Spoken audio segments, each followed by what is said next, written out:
আজকে আমরা জানব ফটোশপে কি করে টার্গেট লেয়ার নির্ধারণ করা যায়।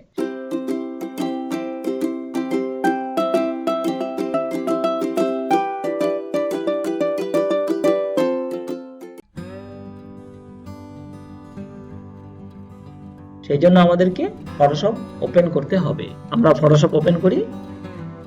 আমরা বেশ কয়েকটি লেয়ার যুক্ত একটি ফাইল ওপেন করি। সেজন্য ফাইল, রিসেন্ট, আমাদের ফ্ল্যাগ পিএইচডি রয়েছে। এখানে আমাদের বেশ কয়েকটি লেয়ার আমরা লেয়ার প্যালেটে দেখতে পাচ্ছি। ফটোশপে যে লেয়ারের ছবি সম্পাদনা কাজ করা হয় সেই লেয়ারটিকে বলা হয় টার্গেট লেয়ার। যে কোনো সময় যে কোনো লেয়ারের ছবি সম্পাদনার কাজ করা যায়। একসঙ্গে একটি মাত্র লেয়ারের ছবি সম্পাদনা বা এডিট করা যায়।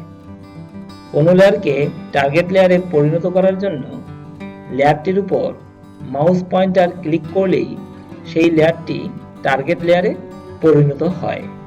যেমন আমরা লেয়ার প্যালেটে লেয়ার 1-কে ক্লিক করলাম, তাহলে লেয়ার 1টি এই মুহূর্তে টার্গেট লেয়ারে পরিণত হলো।